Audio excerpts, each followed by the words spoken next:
Parar en seco. William Ospina. Parar en seco. En algún momento la naturaleza fue algo sagrado para la humanidad, y por eso era admirada, temida, respetada.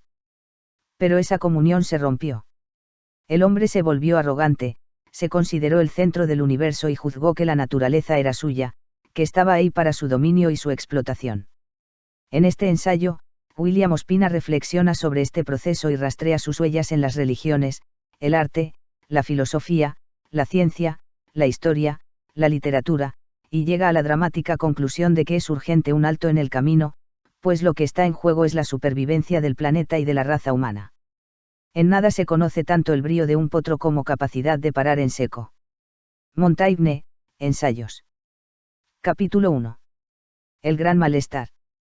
Cuando en el mes de marzo de 2016 los diarios mostraron que se había blanqueado la barrera coralina de Australia, muchos en el mundo tuvimos la sensación de que la hora definitiva está llegando. Largo tiempo se creyó que el fin del mundo sería un solo evento catastrófico, una suerte de espectáculo cósmico como los que evoca Rafael Argullol en su admirable libro El fin del mundo como obra de arte. Lo que estamos empezando a ver más bien podría designarse como el gran malestar.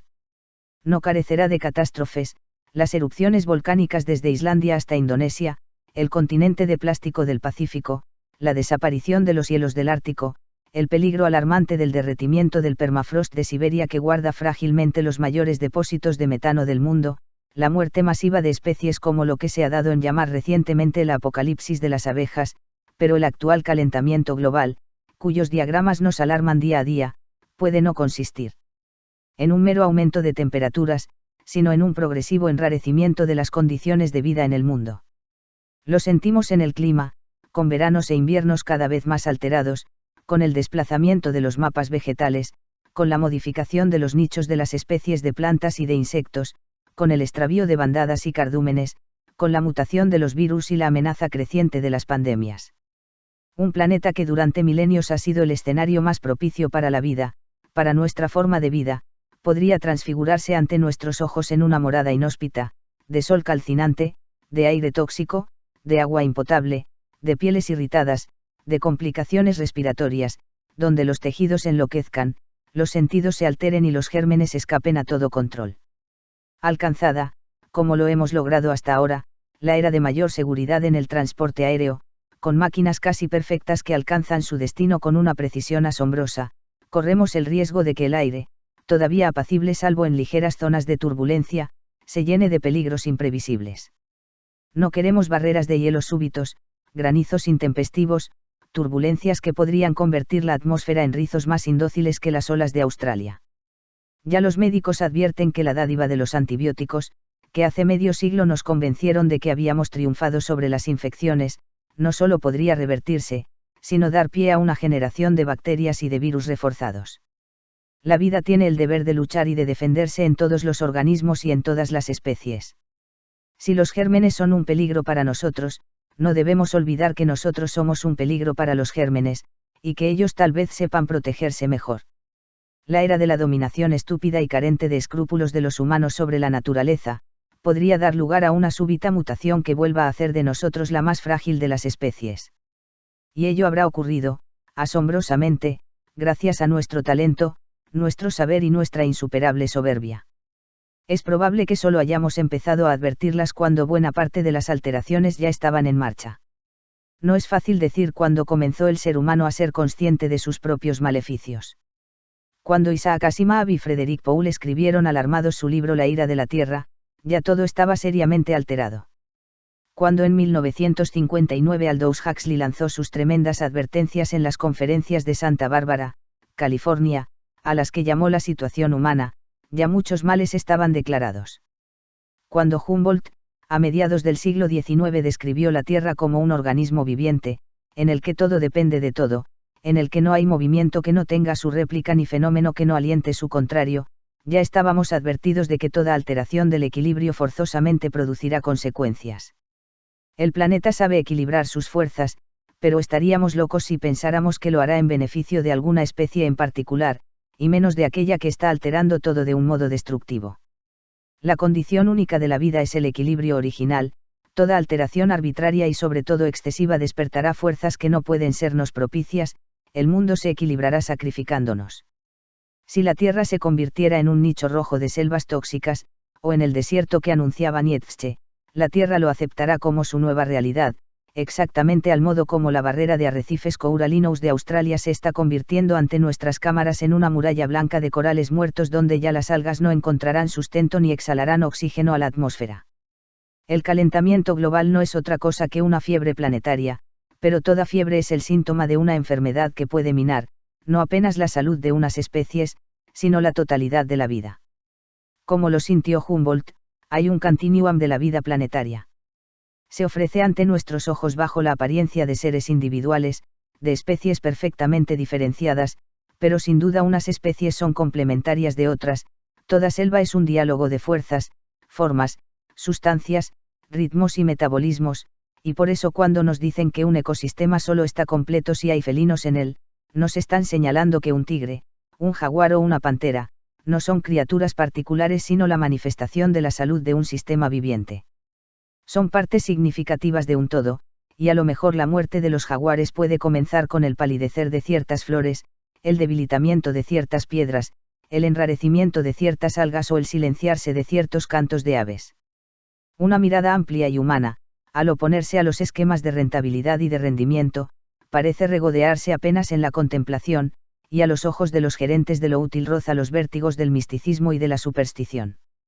El gran Leviatán solo respeta a la ciencia cuando ésta le sirve como instrumento para sus designios, cuando el conocimiento contraría al poder, no solo corre el riesgo de ser negado, sino que acabará siendo calumniado por la propaganda industrial.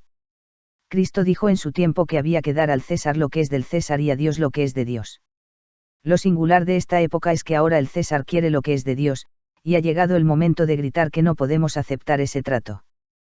Capítulo 2. La criatura sin límites. Los grandes poderes de la época han sido hábiles en apropiarse de la riqueza planetaria, de las veras, la industria, los capitales, los depósitos de la banca, el conocimiento, la información, el espectáculo. Han construido un mundo en el que se encargan de nuestra comodidad a través de la industria, de nuestra diversión a través de una deslumbrante provisión de espectáculos, de nuestra educación a través del refinado negocio de la pedagogía, de nuestra obediencia mediante los mecanismos pavlovianos de la publicidad, y de nuestra voluntad gracias a la eficacia ineluctable de los medios de comunicación. Pero ¿qué es su fuerza sino nuestra debilidad? ¿Qué es su poder sino nuestra docilidad? ¿Qué es su triunfo sino nuestro fracaso?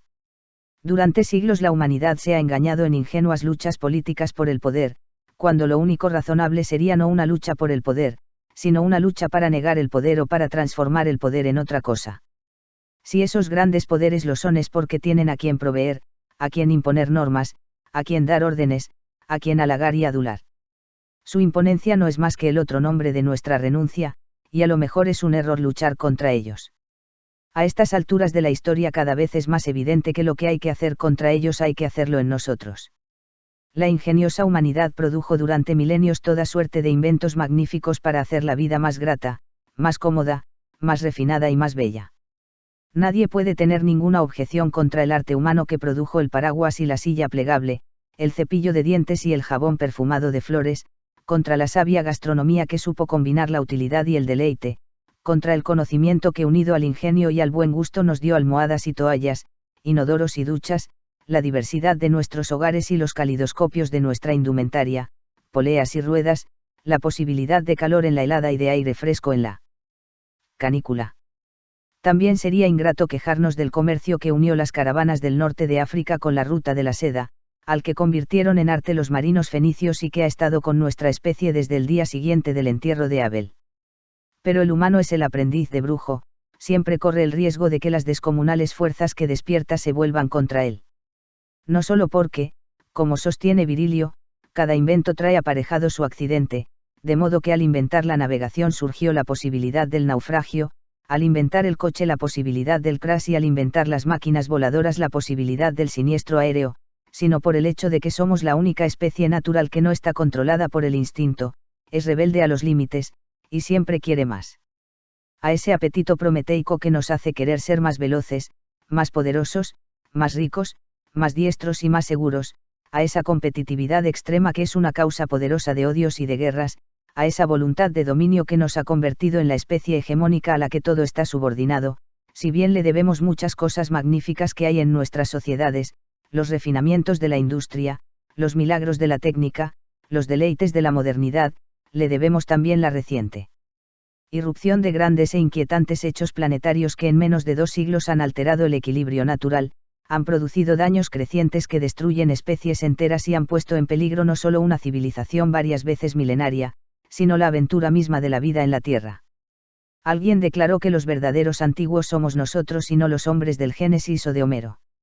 Un extraterrestre inventado por Voltaire, Micromegas, se quejó de que en su planeta la vida duraba apenas 30.000 años, periodo, comparable a un instante. Así nos hizo entender por qué todos morimos con la sensación de que la vida fue muy breve.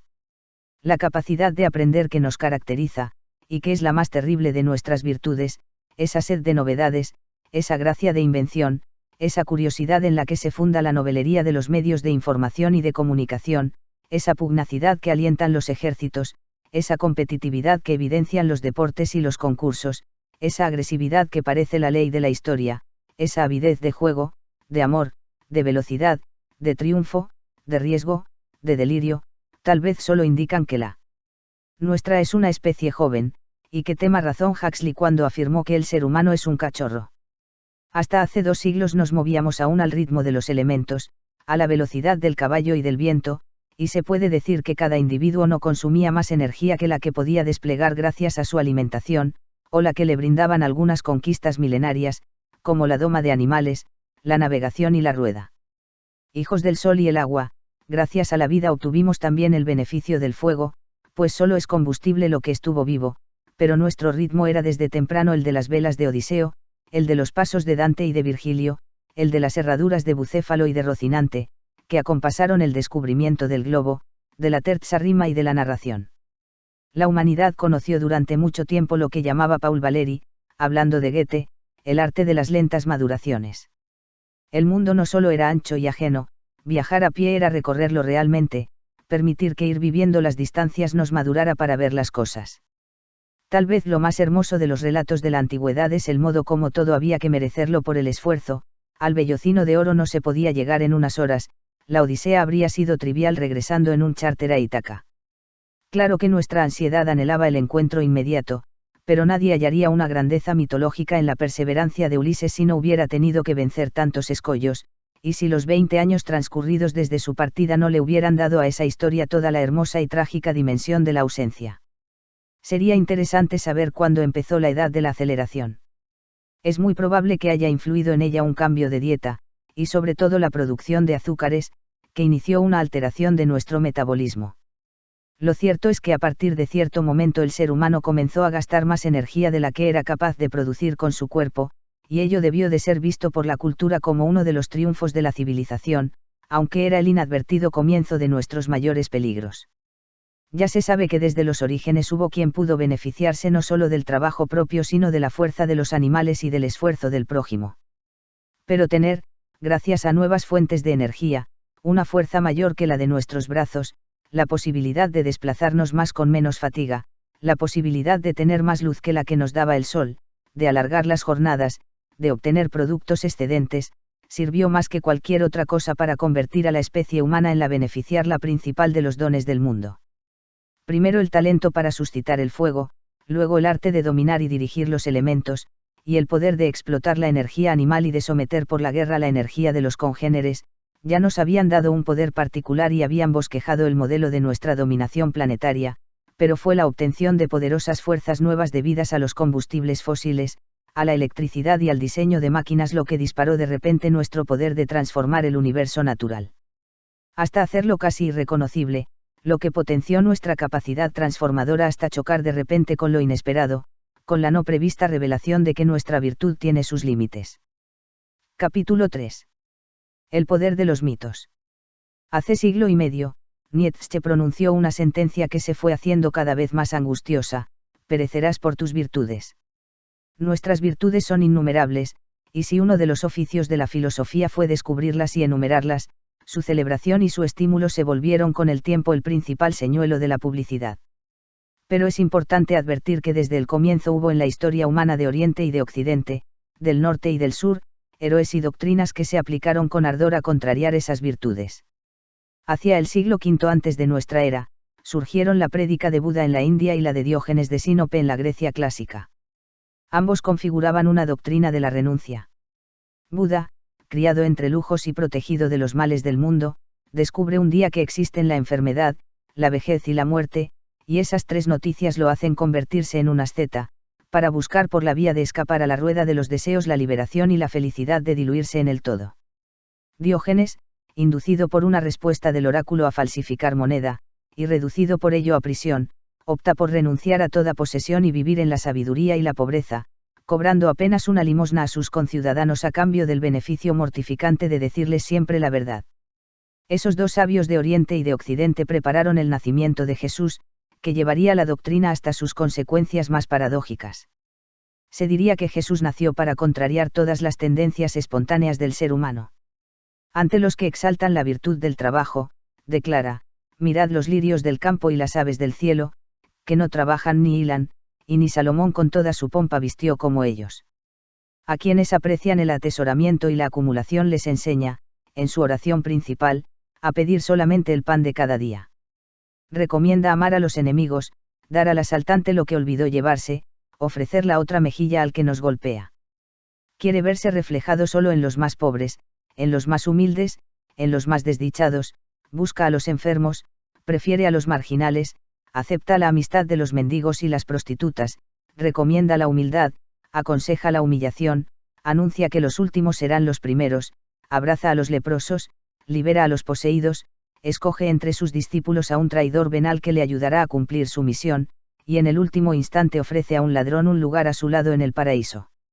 No es extraño que su doctrina haya producido en el mundo desarrollos extremos, como los del elocuente poeta Almafuerte, quien predica como virtud del fracaso: yo veneré, genial de servilismo, en aquel que por fin cayó del todo, la cruz irredimible de su lodo, la noche inalumbrable de su abismo.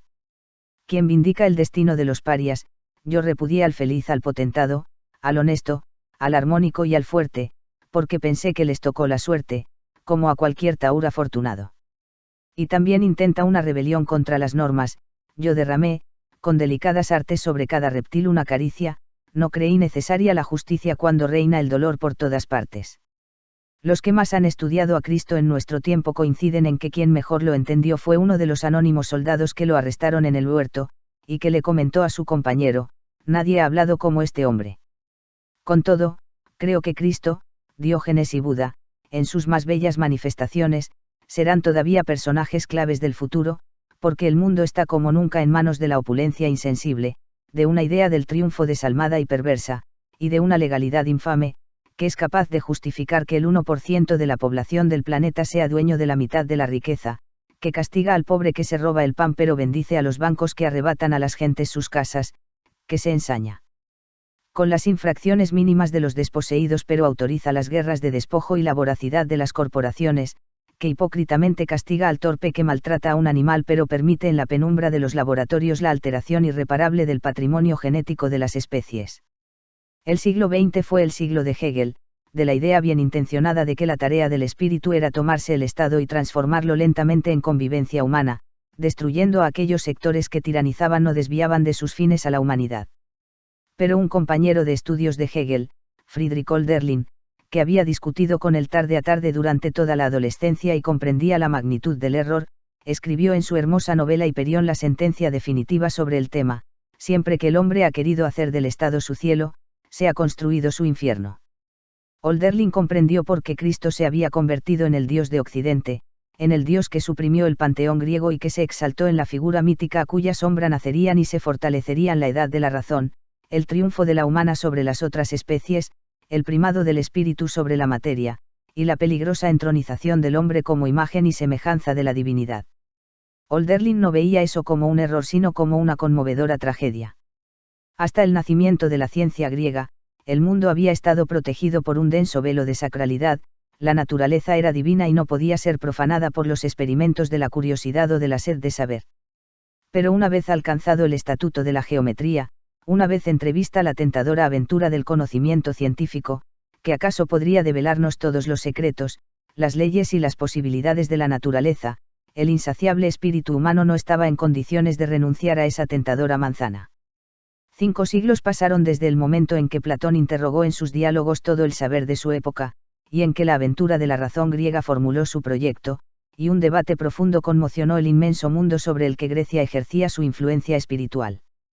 Ese debate se había hecho más intenso a partir de la aventura de Alejandro, ante quien, como dice la Biblia en el libro de los Macabeos, la tierra se llenó de silencio.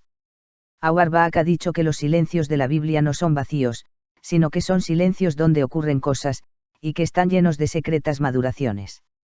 En ese vasto silencio posterior a la aventura aristotélica de Alejandro construyendo un gran imperio de todo el mundo conocido, la doctrina platónica del doble mundo pasó de mente en mente, de boca en boca y de siglo en siglo, desde los estrados de los eruditos de Alejandría y las sectas platónicas hasta los oscuros arrabales de las ciudades, desde las costas griegas hasta las costas sirias, y un día un ángel se apareció a una doncella hebrea para anunciarle que lo infinito iba a interpolarse en lo temporal, lo celeste en lo terrenal y lo divino en lo humano, y que un Dios nacería en la tierra.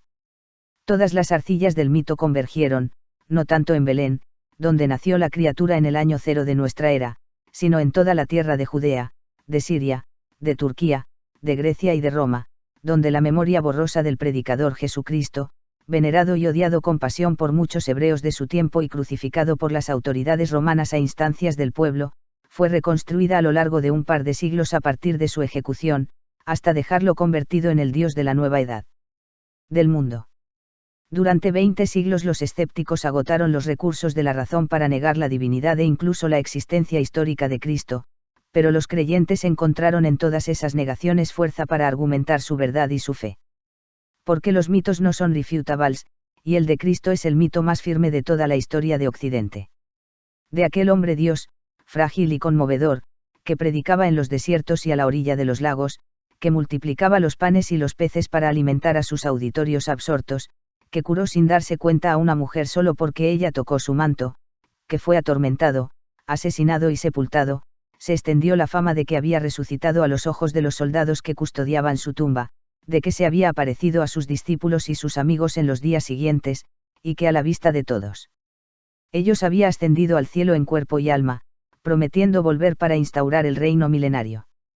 Hasta un hombre tan minucioso y tan lúcido como Emmanuel Carrere, encarnación contemporánea del agnosticismo francés, que ha interrogado en su libro El Reino todos los pasos de la formación del mito en la escritura de Marcos y de Mateo, todos los episodios del nacimiento de la doctrina en las cartas y los hechos de los apóstoles y en la terrible y fascinante figura de Saulo de Tarso, exaltador del pequeño culto en religión imperial, y todos los momentos de la configuración estética y mágica de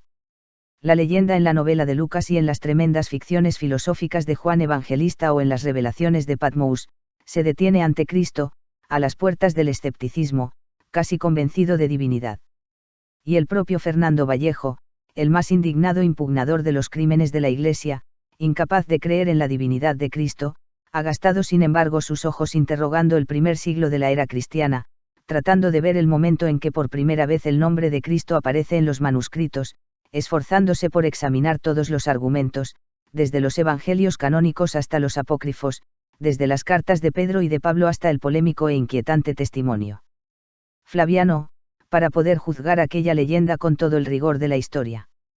Pero es que frente a estos temas solo es útil la voz de la poesía, y fue precisamente un poeta francés, Charles Baudelaire, quien dijo que para reinar sobre 20 siglos de civilización occidental, para haber llenado el mundo de cruzadas, de catedrales góticas y de sinfonías, para haber sido el Dios indudable de una prolongada edad del mundo, Cristo tal vez no necesitó ni siquiera existir.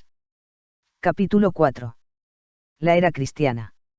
Todo mito es una creación colectiva, pero la principal característica del mito cristiano, como bien lo advirtió Hölderlin, es que por primera vez en la historia el mito no nació solo de la revelación sino de la filosofía, y en su gestación en el seno oscuro de las muchedumbres convergieron a la vez los sueños solares de Akenatón, las revelaciones de Moisés y las profecías hebreas, la doctrina platónica y sus variaciones por las aguas mediterráneas, y también la sombra de los tres imperios, el faraónico, el alejandrino y el romano, que le prepararon su futuro imperial. Gibbon ha dicho que la Trinidad cristiana condensa en realidad el triple origen nacional de aquel mito, el monoteísmo egipcio llevado por Moisés a Judea, la filosofía griega y la vocación de universalidad del Imperio Romano, y ha desglosado ese origen histórico afirmando que en la Santísima Trinidad el Padre es hebreo, el Hijo es griego y el Espíritu Santo es romano. Se diría que una oscura intuición de la especie avizoró el tremendo horizonte que la razón ofrecía a la aventura humana, que por espejo y en enigma sintió que era necesario despejar el camino para la aventura de la ciencia griega, cuyo estatuto había sido establecido por la geometría de Euclides, y que entendiendo en sueños que era preciso dar licencia al espíritu para emprender aquella inmensa tarea, hizo nacer el mito cristiano. Pero el genio oscuro de la naturaleza no podía dejar de advertir el peligro que conllevaba aquella empresa, porque algo le hizo exclamar a Cristo, ¿de qué le servirá al hombre ganar el mundo si pierde su alma?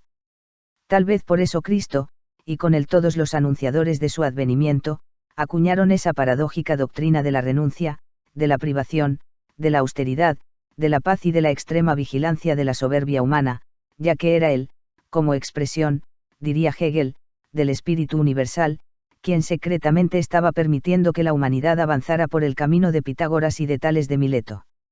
En sus prédicas, Cristo se llama a sí mismo el Hijo del Hombre, y en esa fórmula tantas veces repetida está formulado el secreto singular de su divinidad. Cristo no es un Dios a la manera de las divinidades griegas que lo precedieron y que sin duda lo engendraron, con Cristo todo lo humano está accediendo a la divinidad.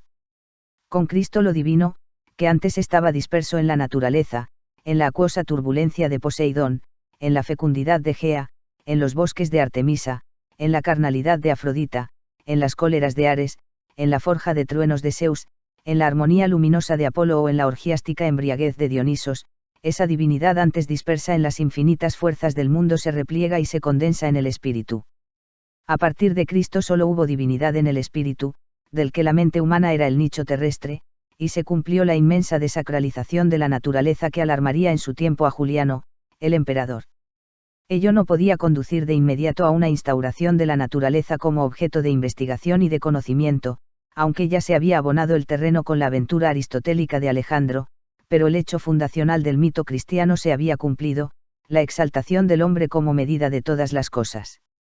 Ya vendría el tiempo en que Agustín procurara agotar todas las posibilidades espirituales y aun intelectuales del mito, ya vendría el tiempo en que Tomás de Aquino, creyendo argumentar de un modo convincente los arcanos de la fe y la racionalidad de los dogmas, liberara a la razón de sus ataduras y abriera camino al naturalismo, al renacimiento y al triunfo de la razón como suprema conquista de la era cristiana.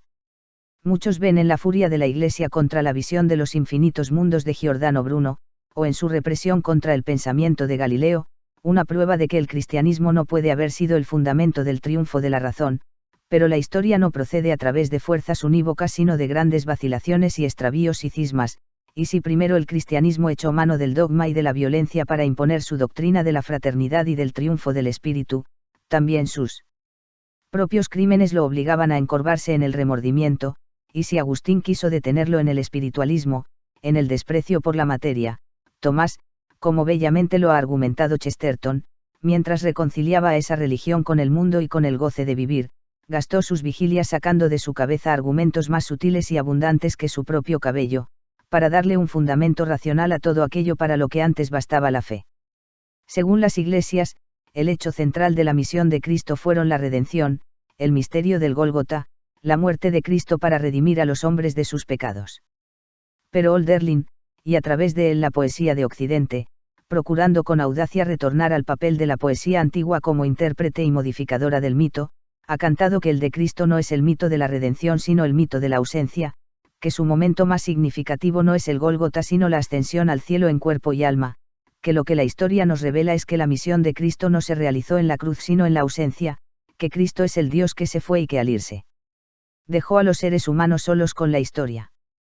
Cantó que, sin embargo, en esa ausencia no hay un abandono sino una promesa.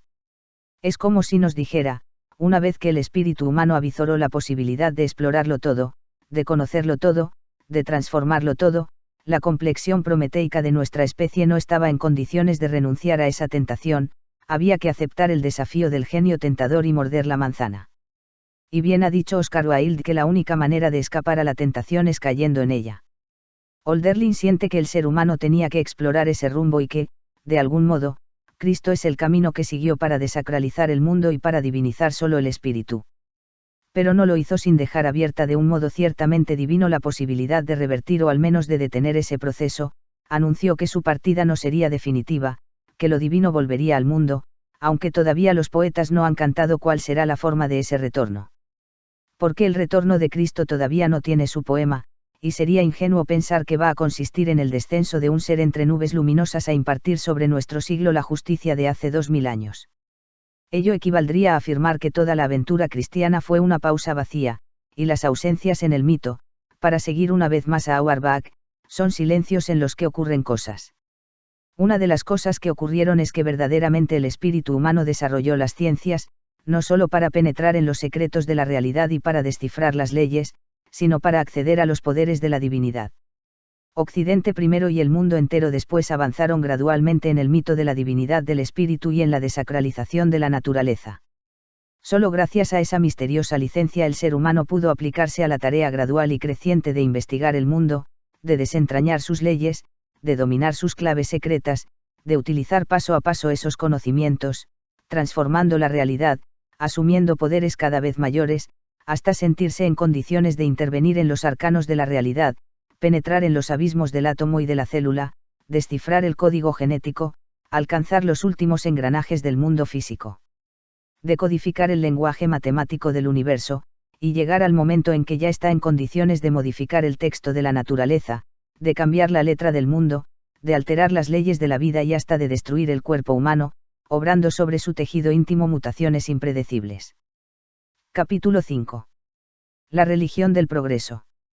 Mientras la aventura del conocimiento vivía su fase inicial de libertad y de asombrosos descubrimientos, la humanidad pudo sentir la embriaguez de su propio talento, y en su entusiasmo ilimitado acuñó desde finales de la Edad Media europea, y sobre todo a partir del Renacimiento, la leyenda del progreso como motor de la historia. El progreso fue la santa religión de los eruditos y de los comerciantes, de los filósofos y de los poetas, de los científicos y de los gobernantes. Las fuerzas del progreso nos llevaron de la Ilustración a la Revolución, del siglo de las luces a la Revolución industrial, de la era de las revoluciones a la Belle Époque, de los gritos de libertad, igualdad y fraternidad al poderío kafkiano de las grandes corporaciones. La sociedad moderna supo aureolarse con toda la elocuencia de la vieja tradición literaria, con todo el refinamiento visual de la gran pintura clásica, con toda la sublime perfección de la música, desde los oratorios primeros hasta las grandes misas de Bach, y desde las danzas campesinas hasta las sinfonías de Mahler. ¿Cómo no creer en el progreso si donde terminaba Praxíteles empezaba Miguel Ángel, si donde termina Paolo Ucello comienza Leonardo, si Londres fue la nueva Roma y París fue la nueva Atenas, si después de los siglos medievales y del Jardín de las Delicias del Bosco vinieron las grandes factorías y el Jardín de Delicias de los impresionistas, si después de las conquistas del realismo de Courbet y de los virtuosismos de Delacroix la fotografía nos permitió reproducir la realidad hasta el menor detalle, si después de los globos de Montgolfier llegaron los aeroplanos y, sin dejar atrás el viejo teatro recursivo y elocuente, el cinematógrafo llenó de rostros gigantes el firmamento y nos hizo ver hechos realidad los sueños más inconcebibles. Pero la Belle Époque, el gran momento de esplendor de la cultura europea, dio paso inesperadamente a la Primera Guerra Mundial. Si la Primera Guerra Mundial acabó con la fe en el progreso, la Segunda Guerra Mundial simplemente acabó con la fe. La explosión de las bombas atómicas, el epílogo de aquel infierno, destruyó la esperanza de unas generaciones, y la literatura europea de los años 50, anclada en el nihilismo y en lo que llamaron el existencialismo, ya solo supo ver lo absurdo de la existencia, las inconsecuencias de la historia, el fin de la magia del mundo, la sordidez de la aventura humana, el viaje al final de la noche, la hora 25, la caída, la náusea y el túnel. La siguiente generación se levantó de las cenizas e intentó creer otra vez en la vida. La industria alemana dejó de hacer tanques de guerra y volvió a hacer automóviles y máquinas industriales. Los campos de Francia volvieron a cultivar sus uvas y a hacer su Bordeaux y su Borgoña. Volvieron a abrirse los museos y volvieron a sonar las campanas de las iglesias que no habían sido bombardeadas. Las sogas parecían haber hecho el trabajo final de castigo de los monstruos, las naciones distintas se escondían tras sus cortinas de acero y de bambú. El presente era un par de arsenales nucleares de dimensiones estrambóticas, capaces de hacer volar el mundo miles de veces, y la historia pareció recobrar su rostro humano y volver a la abnegación y a los sueños, pero una herida muy profunda estaba oculta en el corazón de la especie, y solo 3 aventuras nuevas intentaron despertar en los seres humanos la esperanza de una renovación de la historia. La primera, nutrida por la ciencia ficción, fueron los viajes al espacio exterior. En 1969, la llegada a la Luna pareció inaugurar una época en que una humanidad unida por renovados sueños colectivos salía como Dante a mirar de nuevo las estrellas. La segunda fue la gran deserción, el hippismo, en el que una nueva generación, harta y desconfiada de los poderes que habían hecho la guerra, de los modelos mentales que la habían desencadenado y del estilo de vida que la había hecho posible, quiso abandonar la sociedad industrial, el consumo, mirar los lirios del campo y las aves del cielo que ni trabajan ni hilan, y ni Salomón, con toda su pompa, vistió como ellos, pedir solo el pan de cada día, practicar el amor libre, oficiar en los altares de Buda el renunciador, de Cristo el amador, y de los millones de dioses de la amapola, del cáñamo, del cornezuelo de centeno y de la amanita muscaria, salir, como Whitman, a abrazar a esa diosa pagana, la naturaleza. La tercera, un poco más serena y más tardía, fue la ecología, que intentó moderar los excesos de la sociedad industrial, cuando retomaba el control de la realidad con nuevos recursos y con inusitada energía, que advirtió los peligros de una industria que saqueaba la naturaleza y que amenazaba el equilibrio natural en un proyecto que a largo plazo ni siquiera era sostenible. Aunque no cambiaba su horizonte filosófico, y seguía preso de la idea de facilitar un desarrollo sostenible dentro de las pautas de la sociedad industrial, el ecologismo fue el único que alcanzó a vislumbrar el leviatán que se nutría a la sombra del todopoder de las corporaciones, y la pesadilla teratológica que en pocas décadas pondría al planeta al borde de un desenlace casi sobrenatural. Aunque fuera a la sombra de los arsenales nucleares, el gran capital tenía que continuar su proyecto. Pero la verdad es que los grandes poderes políticos habían llegado a un acuerdo: el futuro del mundo eran el proyecto industrial, la expansión del mercado, la revolución tecnológica, la revolución del transporte, la gran sinfonía publicitaria, la religión de las marcas y la gran revolución cibernética que puso computadores en todas las manos, que construyó la gran red planetaria, que aceleró la globalización de la vida, que llevó los dones de la telefonía celular hasta el extremo de convertir cada organismo humano en una terminal permanente de la industria, del espectáculo y de la información. Es verdad que los poderes tuvieron que hacer un esfuerzo asombroso por inventar, sobre la era del pesimismo, una improvisada religión de la felicidad por el consumo, de la satisfacción por la comunicación incesante, de la excitación por la ultrainformación, por la difusión permanente de la telaraña de las desgracias planetarias, y una provisión de espectáculos cada vez más seductores. No es la realidad, no es la vida, pero es su más admirable y refinada simulación, su más exquisito fantasma. Y no cabe duda de que la humanidad podría permanecer para siempre absorta en la magia de esas pantallas, en el asombro de esos efectos especiales, en la quietud de esos chats insignificantes pero excitantes, en esa inminencia del paraíso que es la sociedad tecnológica, ese umbral electrizado donde todo lo que deseamos aparece al mero contacto de la yema con la pantalla táctil, donde nadie está lejos, donde aparentemente no existen la ausencia, ni la soledad, ni la incomunicación, ni el tedio, y donde podemos pasar de la teología al sexo, de la atrocidad a la mística, de la naturaleza más inmaculada a la realidad virtual más sórdida con solo apretar una tecla. Podríamos permanecer para siempre en ese limbo de deleites que no nos satisfacen pero que nos llevan enseguida a nuevas posibilidades, en algo que no es la vida pero que es el vértigo y el deslumbramiento, y que como el cigarrillo, al decir de Oscar Wilde, tiene la elegancia de dejarnos siempre insatisfechos. Ahora bien, cada vez es más evidente que las fuerzas aplicadas a hacer todo esto, y las instancias que están en condiciones de aplicar esos cambios, hace tiempos no están sujetas a otra restricción que obtener los recursos para desarrollar sus investigaciones y obrar sus mutaciones. ¿Ante quién responden? ¿Quién autoriza sus acciones? ¿Quién está en condiciones de imponerles algún límite? ¿Quién calibra y valora sus consecuencias? Todo parece indicar que, en el ámbito de la sociedad moderna, no puede haber límites para el conocimiento, lo que es comprensible, y no parece haber límites para la acción, si se está bajo la protección de los poderes adecuados. Pero los poderes del mundo se han ido haciendo cada vez más autónomos, las democracias planetarias, que son el último refugio hasta ahora de la voluntad colectiva, cada vez obran más en función de intereses particulares, y el más particular de esos intereses es el del gran rendimiento. Ya no es necesario demostrar que los poderes políticos están subordinados a los grandes poderes industriales, al lobby de las corporaciones, que los medios de comunicación, que hasta ayer nada más encarnaban la esperanza de ser la voz de la opinión pública, cada vez callan más frente a poderes que a menudo son sus dueños enormes e invisibles, que la voluntad de la especie, que se expresó alguna vez en leyes, que se configuró alguna vez en estados, que se manifestó alguna vez en instituciones académicas, ha ido siendo desplazada imperceptiblemente por el avance inexorable de los grandes poderes planetarios aplicados a la única lógica del crecimiento, de la acumulación, de la apropiación ostentosa del mundo, de sus esferas concéntricas de aire, de agua, de tierra, de magma y de fuego, y ya tienden sus tentáculos hacia los cielos cristalinos.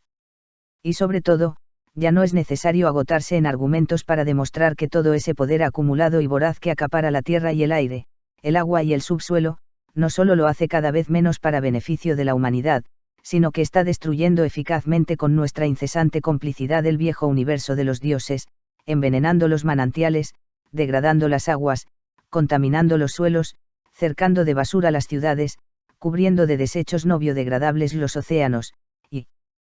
produciendo una alteración del clima planetario que a esta hora de la historia ya ha derretido el Ártico, borró los glaciares de los polos y de las cumbres, modificó el ritmo de las estaciones, altera los mapas de la vegetación y está a punto de hacer estallar, con el derretimiento del permafrost de Siberia, los enormes tanques de metano que podrían desencadenar un calentamiento aún más acelerado e impredecible.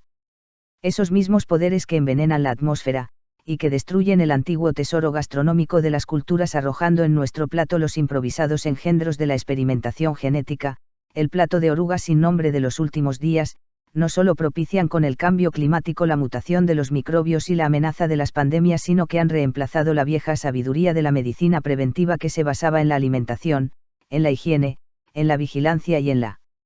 atención oportuna y sabia de médicos que nos miraban como seres íntegros y como seres humanos, por una parafernalia de máquinas y de soluciones químicas y quirúrgicas que nos dejan cada vez más desvalidos en manos de profesionales cada vez más arrogantes, ellos mismos arrojados de la vieja sabiduría médica delicada y humana a los arrabales de la proletarización y del trabajo a destajo, que tienen forzosamente que despojarse de su humanidad si quieren sobrevivir en la región de las máquinas y de